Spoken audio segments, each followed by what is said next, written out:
Welcome back to Euro Football Daily. A number of clubs have made headlines in recent months for all the wrong reasons, as their off-the-pitch troubles hang over their on-field performances. So today we're bringing you some of the clubs that appear to be on the brink of all-out disaster. 5. Schalke. It's perhaps an understatement to say that the last couple of years have been very difficult for Schalke. Most of the issues stem from the late leadership of Clemens Tönnies, who, as the chairman of the supervisory board, was the de facto owner of FC Schalke. He did a lot of good for the club, including brokering their deal with Russian energy company Gazprom, which was renewed in 2016 to the tune of €25 million a year, but in the next 3 years the club would blow through €150 million.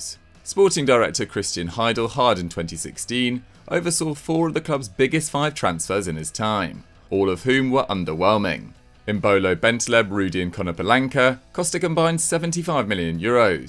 And in the same period, Schalke saw valuable names like Choupo-Moting, Kolasinac, Maya and Goretzka all leave the club on free transfers. So by 2019, Schalke were a loss-making club, and Tönnies resigned after making racist remarks, despite being acquitted by the board. Then of course, halfway through the 2019-20 campaign, the pandemic struck, wreaking havoc on world football, a theme that runs through all the entries in this list. With their 62,000 capacity Veltins Arena empty, they were losing €3 million each home match. As a result, they were already experiencing financial difficulties entering the cursed 2020-21 season, where they'd almost equal the Bundesliga record of 31 games without victory. They'd impose an individual €2.5 million annual salary cap on any new signings, roughly €50,000 a week, and even had to make a number of part-time workers redundant as they looked to cut costs where they could. And that was all before the inevitable relegation, having won just 3 games in a year and a half. So now in the Bundesliga 2, the amount of money they'll make will continue to fall. They can expect to lose out on some €20 million in broadcast revenue for every season not in the top flight, although they got lucky with main sponsors Gazprom. There was an exit clause in their contract in the event of relegation, but instead chose to renew again this summer at the cost of €10 million a season, a 60% drop on the 2016 deal. Schalke need promotion this season, or they'll turn into one of football's infamous fallen giants. 4. Lille/Ligue.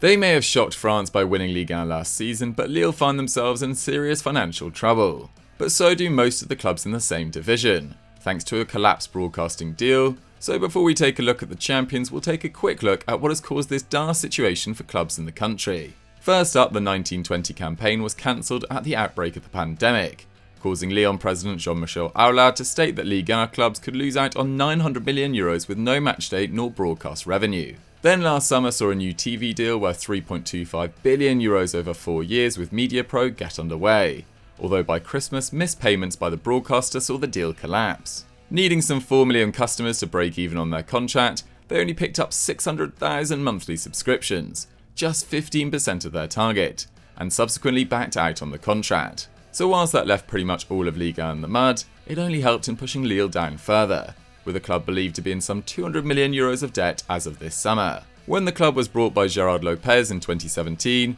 he acquired €225 million of loans to complete the deal. By mid-2020, only half of it had been repaid, with the rest scheduled in August 2021. Fearing they wouldn't get their money back, Elliott Management, also AC Milan's owners, forced Lopez to sell Lille, which he did to Luxembourg corporation Merlin Partners. The departure of Nicolas Pepe, Rafa Leao, Thiago Mendes and others in 2019 raised over €150 million in funds, but even that only edged Lille into marginal profit for that year. They may have sold Victor Osimhen for €80 million a year later, however this won't remain a sustainable form of income, especially with a comparatively low total of €50 million raised in player sales this summer, and the club continuing to post a loss. Lille also find themselves with a Barcelona level of wage spending. For the 2017-18 season, they were spending 125% of their income on player salaries, which only reduced to around 110% for the subsequent campaign, far above UEFA's recommended limit of 70%. They were even threatened with relegation in 2018 for financial irregularities, so there's clearly a lot that still needs to be sorted out with the new owners at the helm. 3. Inter Milan. The 2020-21 season was very much a tale of 2 stories for Inter Milan. They may have won their first title in 11 years, but as the gap between the Nerazzurri and the chasing pack got bigger, so did the amount of trouble that the owners found themselves in.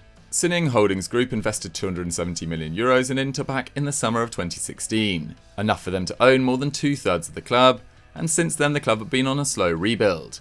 Although with the appointment of Conte in 2019 it ramped up significantly, culminating in last season's domestic triumph. Suning have been heavily affected by the pandemic. Whilst life in China has almost returned to pre-COVID normality, retail remains in a slump, and that is the core of their business. In fact, they owned a club in their home nation's top tier, Jiangsu FC, who won their first ever Chinese Super League title in 2020, with former Inter players Miranda and Eder in the side, only to be dissolved months later as they looked to slash costs throughout their entire portfolio. Then it emerged in early 2021 that they were seeking €200 million investment for Inter, to help cover the losses brought on by the pandemic, eventually finding that from an American debt fund. Good news you'd think, but this firm specialises in loaning monies to companies on the brink of failure, which leads us perfectly onto the situation right now. It's well documented that Inter are in the process of cutting costs. Antonio Conte left by mutual consent, whilst the sales of Achraf Hakimi and Romelu Lukaku amongst others have raised almost €200 million. And it's likely that the 19-time Serie A champions will have to continue that trend over the next few years, as it's expected that the club will have to make player sales totalling over €100 million a year to pay back that loan. On top of this, Suning needs to pay up on two €375 million bonds by the end of 2022, money they clearly don't have right now, ahead of the new San Siro also needing to be paid for, something neighbours AC Milan have demanded clarity on before the next steps for that project are taken. It's been a long way back to success for Inter Milan, and it could be even longer before they taste glory again. 2. Derby County.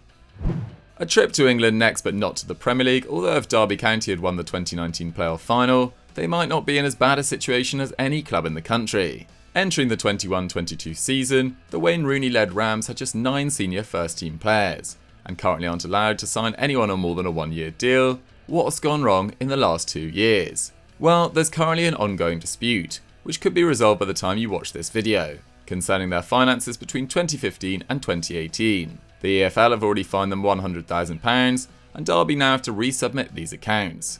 If they make a loss of more than £39 million for that period, they could face a points deduction and almost certain relegation to the 3rd tier. Local businessman Mel Morris bought the club in 2015, and in doing so helped them buy Stadium Pride Park, taking out a £17.5 million loan to pay off the £15 million mortgage.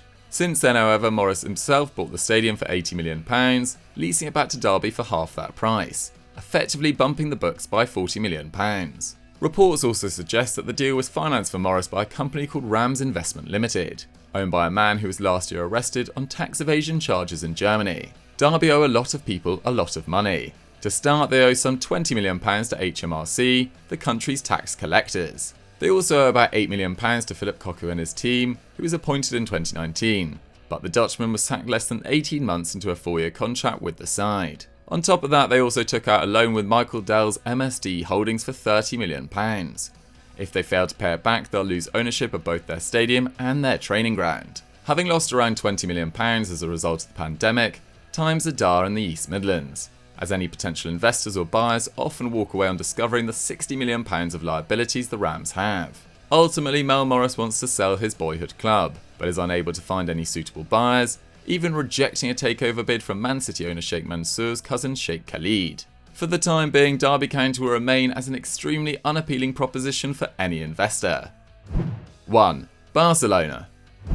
Was it ever going to be anyone else? This summer, Barcelona's financial issues have really come to the fore. Years of overspending in the transfer market and paying inflated wages has finally caught up with them, as Josep Bartomeu was effectively ousted as club president, with Joan Laporta winning the subsequent election. Barcelona are famed for spending big, but never often made the money back in transfer fees. Their 3 biggest sales have been Neymar, a move that Barcelona didn't want, Arthur, offset by the signing of Miralem Pjanic, and Luis Figo, sold to Real Madrid when they met a €62 million buyout clause in 2000, and have made twice as many €30 million signings as they have €30 million sales. And now Lionel Messi has left on a free, and despite their greatest ever player agreeing to a 50% wage cut, they still couldn't squeeze him under the cap. In fact, as of Messi officially becoming a free agent when his contract expired in June, Barcelona's salary to income ratio was 103%, meaning they were spending more on their players than they had money coming into the club. Laporta revealed in a press conference recently that, as it stands, the club has €1.35 billion worth of debt, leading to a club value of negative €451 million.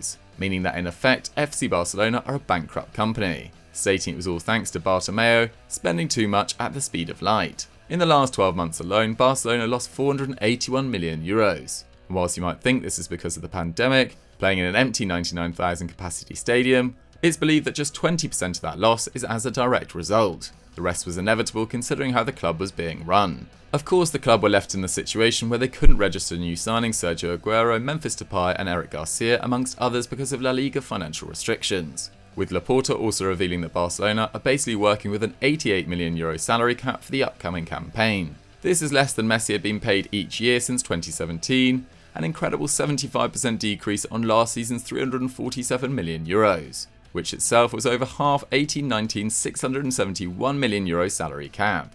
There's no doubt that Barcelona are in a very messy situation, and it's hard to see how they'll get out of this anytime soon. They just have to hope that they can maintain their reputation as one of the continent's biggest clubs, so that their climb back to the European summit isn't as tough as some of the other fallen giants.